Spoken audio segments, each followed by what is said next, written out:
Welcome everybody. Oh, wow, we're a full house today. Excited to welcome our distinguished speaker. She's all the way from Houston, Texas. Samira Noorali is here, and she's going to be speaking about a poetic journey to recovery.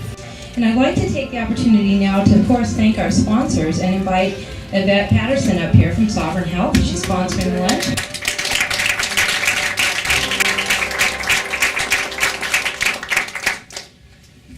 First of all, I'd like to thank Josie for allowing us to be a part of our sponsoring lunch. This is a wonderful, wonderful opportunity to get a chance to meet and network and find out what's really going on here in our community.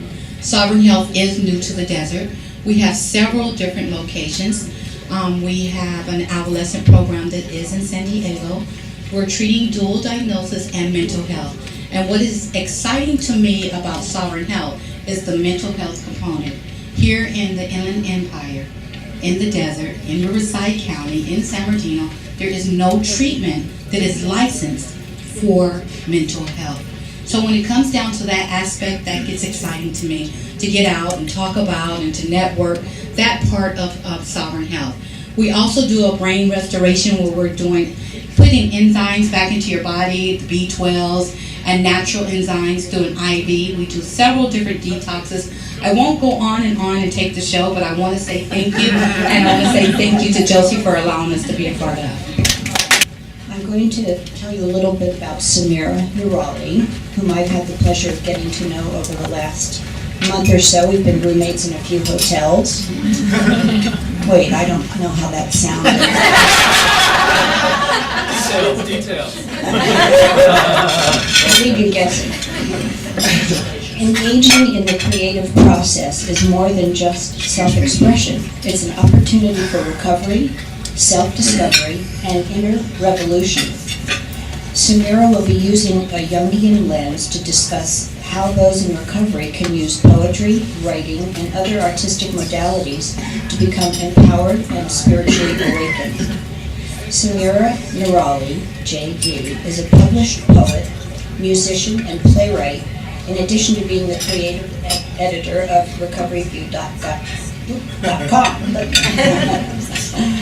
Her original works explore trauma, survival, identity, and relationships. Presently, Samira shares her own transformative experiences in recovery as a teacher in order to help others find their voice through the literary and performing arts. Sounds amazing and wonderful, doesn't it? Samira has one of her books is called A Simple Rebirth, and we happen to have 20 copies on the table out there, and they are for sale for $20. So I'm sure that you will enjoy reading Samira's wonderful works. So again, it is my pleasure to introduce you to Samira Noorali, our speaker for today. Let's give her a round. Okay, hello everyone, my name is Samira and I am not a spoken word poet. I wrote some poems in that book outside. Please do take a look, because in it is my truth. Writing it was quite a process, a painful extraction of abstractions from my heart about a sexual assault for which I never entirely assigned fault to the rapist, even though my therapist said, "It's not your fault." Perhaps it's also because she mumbled something about revolutionizing all that I thought was myself, integrating all of the parts of me, light and dark, the incarcerated and the free. But of course I was too busy desperately rebandaging a constantly bleeding wound, so I dismissed the young therapist's mumblings. "I am the victim," I said aloud. I didn't want to integrate and be forced to face my own shadow. I was a victim. The capital V victim does not have a shadow. I was just stating what I knew to be a fact. In fact, I was on my way to becoming a lawyer and could argue anything for any side and could recognize a true victim all the way from a mile because I wasn't in denial. I was a victim, and the victim cannot have a shadow. Even Hollywood agreed. The victim is always innocent or somehow exonerated. She's one-sided, one-dimensional, liberated at the end of a film, somehow, after being required to do almost nothing, is consecrated by the masses as a heroine for our growing children to look at as some kind of a role model. Heroine for everyone addicted to be a victim. And at the time, I didn't know. So why should I face my shadow? And in that therapy session, after all of my brilliant logical arguing in favor of my perpetual victimhood, the young therapist in training was lost for words and insinuated I was going to make a great lawyer someday. I had stumped her for a few minutes, but I didn't care. You see, I wanted stability within because I thought stability was the end goal, so I chose stability in victimization. And I missed the point about integration and transformation and revolution. Yeah, right. Who wanted that when stability was an option? But soon enough, I wasn't happy. The victim norm I had established within was too concrete, too addictive, and too inviting to more addictions. Soon enough, a friend came along who told me I couldn't see myself. The mirror that was within was being fogged up by smoke. The revolution that was happening within was being smothered by substance. He suggested I read some poetry by those mystical Sufis and learn about their addiction to God. So I did. I picked up a little Rumi, Gibran, and Khusro, and how the goal of inner peace was fana, or the annihilation of ego. I then started torrentially pouring out my own words and phrases after years of a poetic drought. It was an exercise in exorcism. My shadow escaped between an apostrophe and an S. It was a force to be reckoned with. It was creative and aggressive, bold and impressive. I stood nervous and naked before the truth of what it meant to be me. The good, the bad, the ugly, the kind, the elusive, the free. Instead of piecing out in my addiction to victimhood, I started piecing together shards of light and dark through the lantern of words, and piecing together the shattered parts of my personality. Some parts were bad, some parts were good, and some parts I didn't dare to judge because I had no definite words for them, just metaphors. And some parts eluded even metaphors because they were too mysterious for verbal excavation. But at times of deep calm, I know there is a beat or melody or color or character that understands that mysterious archetypal entity buried deep in the evolutionary history of my cells and the spiritual history of my soul. It took me 10 years, but I wrote my poems and established a new and healthier norm. And then 2 years later, I turned 30, and the shattering of my norm started all over again because the revolution never ends. My name is Samira, and I might be a spoken word poet. I want to talk to you about creativity and recovery. When I was in my first few years of recovery, I didn't realize that I didn't know how to self-empower. And then I took a class called Psychology and the Arts. And although I had been a psychology major and had been learning a lot about Carl Jung and his theories, I was never truly intimately acquainted with what that meant and what that meant in action. But it was psychology and the arts that helped me to understand that. In that class I studied Joseph Campbell's Hero's Journey. Many of you may be familiar with that. And that provided for me the kind of validation that I had never received. I didn't think that I could find that even academically, and it was there in that work. So today when I talk about creativity and recovery, I'm often talking about the exact same thing. I may even switch out words. And also when I talk about creativity, I'm not just talking about the process of creating a piece of art or a poem. I may also be talking about the analysis of someone else's work or the feeling of someone else's work, because when we read the work of others or look at the artistic work of others, we are also applying creativity to that process of even analysis. So in the description on the flyer, it says that I'm going to be talking about an inner revolution. So I want to hear from you all about what you think revolution is. Can we get a volunteer just to throw out a word, a phrase? Freedom. Freedom, okay. Change. Turning around. Turning around. Okay, and that's all a part of revolution. Here is the dictionary definition. A forcible overthrow of a government or social order in favor of a new system. Rebellion, revolt, insurrection, mutiny, uprising, riot, rioting, insurgence, seizure of power, coup d'etat. Okay, so can someone tell me maybe how this relates to inner revolution? Or does it at all? You feel like it does? Okay. How would you describe that? It fights our dual duality. And so Jung would respond to that as well, saying that there is inner division that occurs, just like in a social revolution. And what's interesting about Jung's view on a true and authentic inner revolution is that it's not driven by personal urges for power. It is truly sudden and authentic and a true awakening in that way. So not that there is not progress or that there is not labor involved or passion involved in that, but that in order for it to be authentic, it cannot be driven by personal urges. Now, to relate that to the arts. So what's going on in the artistic mind then? How is this revolution happening? When we're looking at a painter or a poet, it all looks pretty peaceful and nice, right? We're not really seeing the revolution necessarily. But what's happening in an artist's mind, according to Jung, is that the art is an innate drive that is seizing the person and using the person as the art's instrument. The person ceases to have personal aims, personal goals, personal will, and is just acting out in the way that needs to be done for the art to be created. And in a sense, the artist is then not man, lowercase man, but uppercase M, man, representing the collective unconscious, or representing all of mankind when in the act of creation. So the artist is functioning out of what we would call liminal space. So liminal space is a threshold space, and we borrow the word liminal space from anthropology to represent that space between adolescence and adulthood.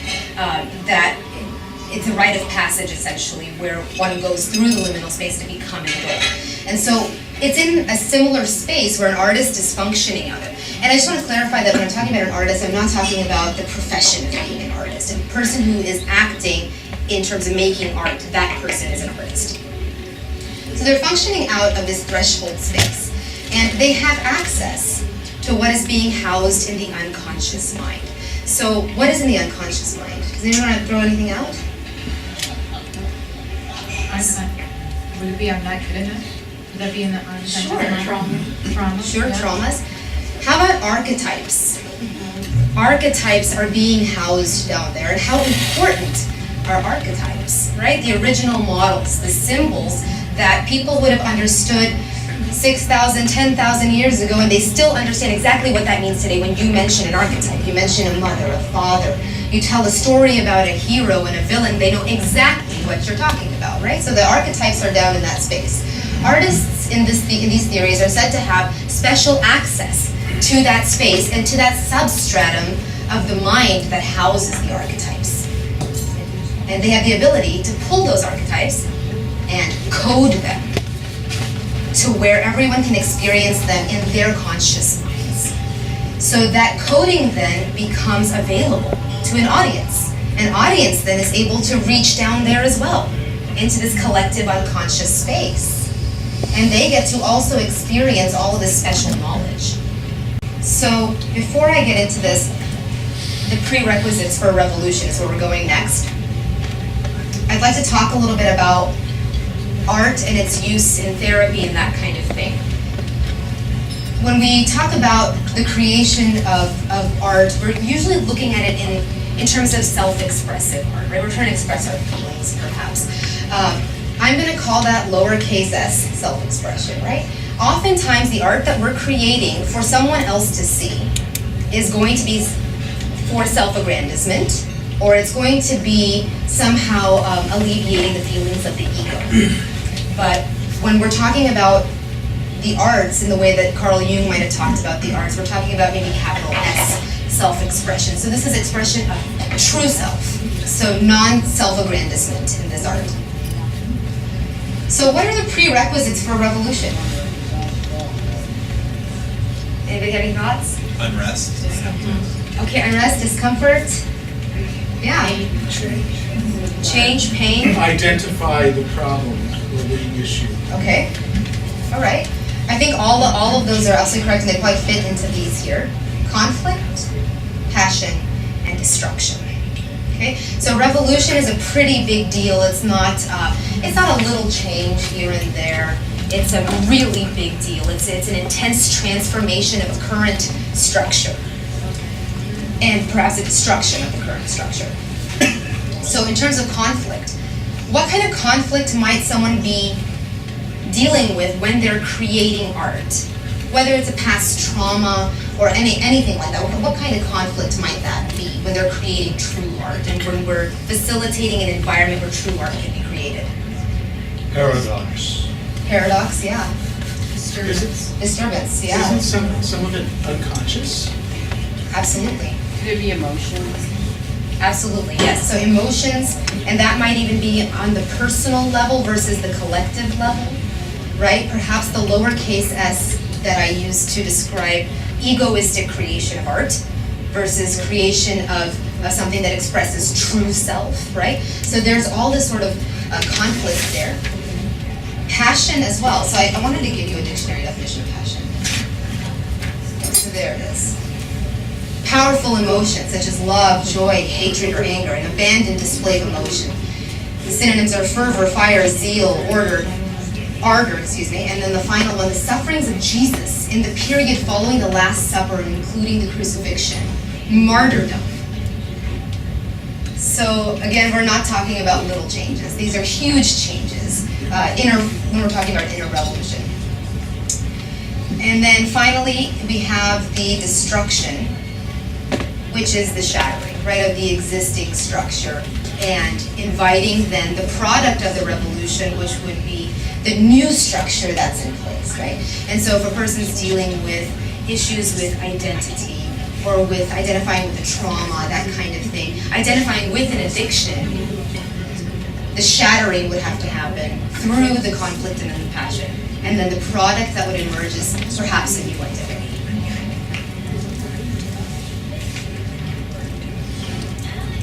Okay, so poetry. Where is the revolution in poetry? So poetry's pretty fluffy, right? I think poetry's a lot of fluff. We're very focused on the aesthetic of it. Perhaps it's being used as a meditative device, being used as a way to bliss out or to just enjoy a moment, and all of those things are great. Where might the revolution be, though? The big conflict here, though, is what? What is the conflict? Besides the content of the poem. Ourself? Self, yeah. How about reality orientation? Is there some sense that perhaps a person is not understanding reality, right? We're using the magician as an archetype in that poem. So what's happening here is art is being used for reality orientation. We're getting to know where we are. Now, I'm not even sure whether this person has actually been through any of the things that he's talking about. It seems like he has, but we're not sure. He could just be a fantastic performer, right? But being able to be on the outside of a rational process and to use poetry, which is essentially a non-rational or perhaps even a supra-rational process, to be able to understand reality. That's pretty revolutionary. That I'm actually outside of reality, in a different world, to understand reality.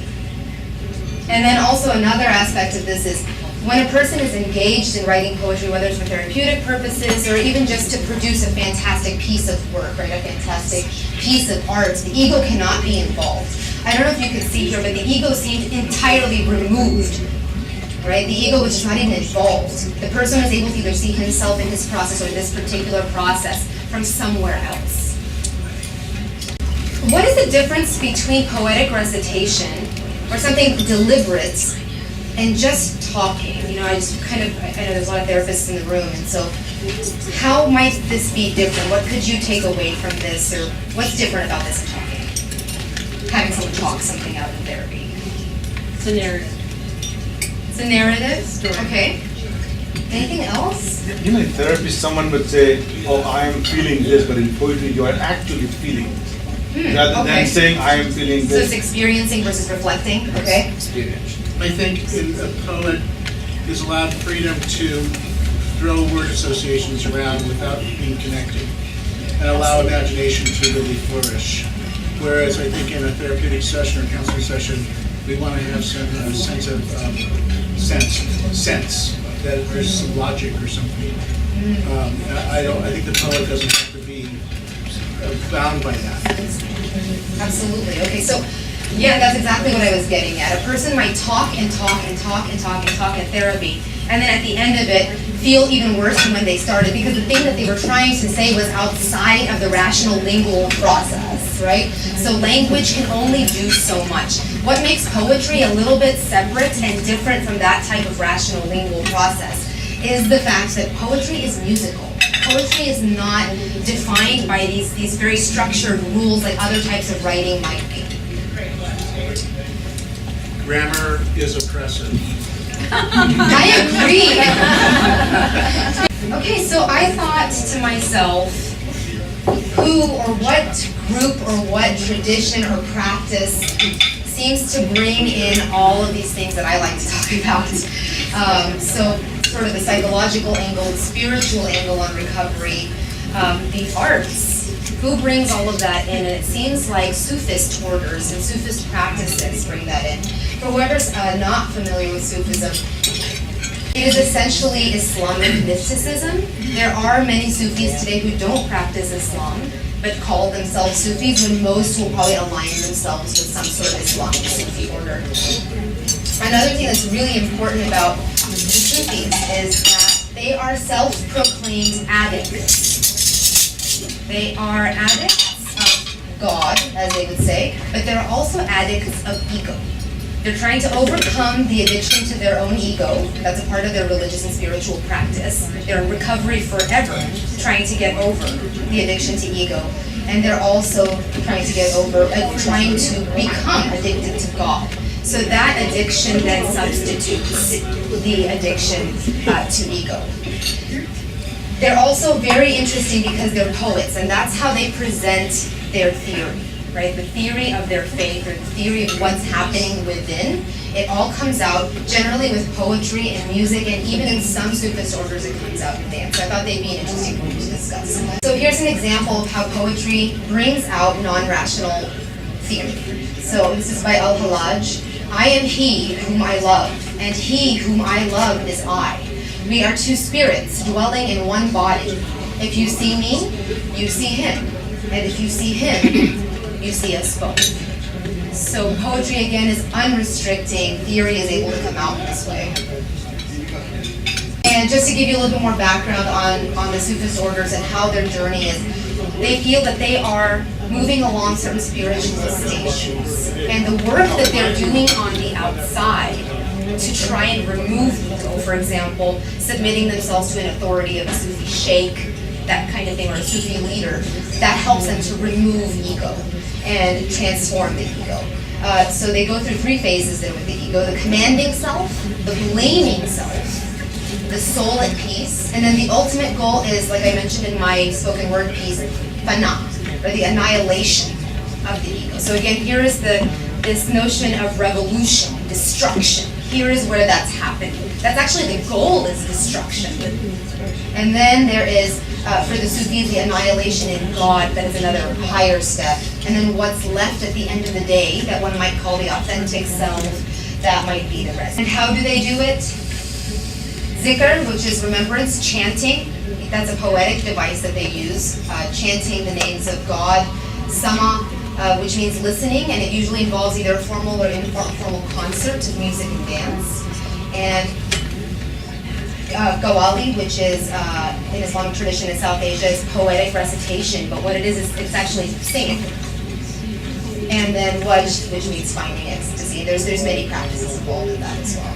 So what we're seeing that's so interesting about the Sufi orders that may be of interest to people in recovery is that arts is being used in the spiritual process, being used in the actual rituals because of how powerful the arts can be.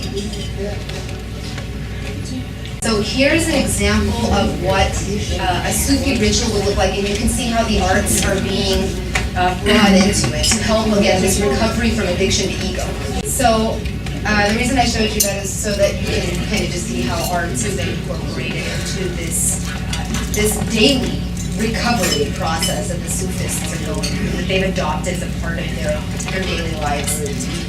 Another thing that's kind of happening in the video is that in producing this art, essentially is what's going on, they're dropping into the body, right? They're making use of the body. Art is not all in the headspace. I thought it'd be fun if somebody could volunteer to read this. Yes, this world is like a tree, and we are the half-ripe fruit upon it. Upon fruit clings tight to the branch because mature it is not ready for the palate. When fruit becomes ripe, sweet and juicy, then biting their lips, they loosen their hold. When the mouth has become sweetened by felicity, the kingdom of the world loses its appeal. To be tightly attached to the world signifies immaturity. As long as you are blood drinking is your business. When a man is busy and earnest, he is unconscious of his pain. I mention this insensibility to pain, so you may know how much the body resembles a garment. So go, seek the one who wears it. Don't kiss a piece of cloth. Our body is our veil in the world. We are like seed hidden beneath the straw.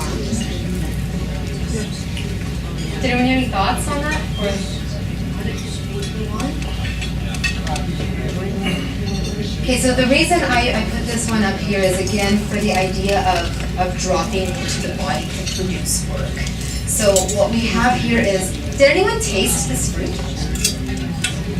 I could kind of taste it as she was reading it, right? So again, non-rational process, but super rational, that I can actually experience what's going on here without actually experiencing it, right? And so here we have something that I think is important when a person is trying to express authentic self, trying to drop into the body and experience and hold. I like the use of metaphors. The metaphors are fantastic, yeah. And of course, the use of metaphor, just to quickly go off of that, metaphors are not intended to be taken literally, right? And yet metaphors somehow express truths beyond perhaps what we could express in logical sentences. In a sense of oneness, I think, too. Connected to everything. Intoxication now. Another reason why I thought Sufis were a really interesting group to look at from a recovery standpoint. So intoxication figures so prominently in Sufi poetry. And it figuratively and even literally in a way validates the desire for an altered state of reality. Jung had some very compelling thoughts on this, saying that seeking out altered states is not only natural, but it is, in a sense, necessary for the process of integration. So when we're not in an altered state of reality and sort of within a box, within a norm of how we think we need to be, and not altering that state, we are not experiencing all of the different things that we could be. And here's where the arts comes in. So the way that a Sufi poet might describe poetry is intoxicating. That is actually the process of writing the poetry is itself intoxicating, or hearing the poetry is intoxicating, but it's the right kind of madness, right? It's intoxication in God or in something that's healthier. And when done right, so here's another interesting thing about revolution here, bringing that back into the picture, the idea of inner revolution. When it's being done right, and the right kind of intoxication is taking place, it is both personally and socially disruptive. Right, so just like a bad intoxication may be disruptive, so is a good intoxication. It will disrupt and it will insist on progress of one kind or another. So these are from poems. I will reveal the secrets of being drunk on the wine of love in every town. If someone asks me, who gave you this wine to drink, I will point toward Medina. Medina is a holy place in Islam. Where is the door to the tavern, and where resides the preacher? All I know is this, that yesterday, as I was leaving, I saw him enter. So the tavern owner, the person who pours, the wine itself, again, figuring very, very prominently. These are metaphors that they really like in this tradition. Another thing that I thought was really interesting about this type of poetry is the one who pours is also another way of calling out to God. He is the one who pours the light, right? So, pour me the wine which burns the veil, for the seasons of the rose will not blossom every day. That wine which reveals the essence of life, that wine which intoxicates the universe. So this kind of defines it a little further. Okay, so before I finish off, does anyone have any questions so far? They'll come later. The questions will come later. Okay, yeah, I just saved some time for it. So I didn't get a chance to talk a lot about other art forms, painting and this kind of thing, but I hope that as everyone kind of walks through life and is looking at pieces of art, looking at architecture, looking at creations by other people, that we're not looking at them as these pretty things. You know, it's not all about the aesthetic. There is rebellion in every true piece of art form. There is revolution, there is insurrection, there is subversion in everything. And so one of the examples that I kind of wanted to put in your minds before you left today is even you look at Impressionist art, right? The prettiest of the pretty, the lily pads and the water and the trees.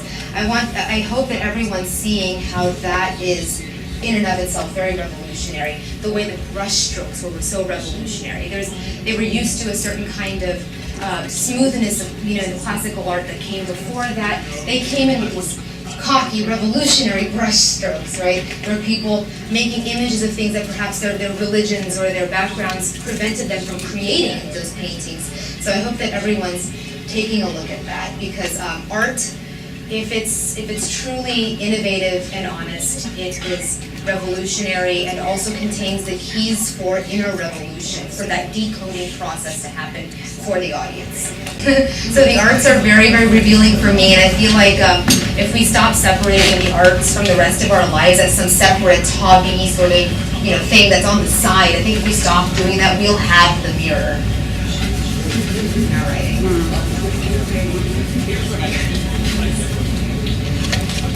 Thank you.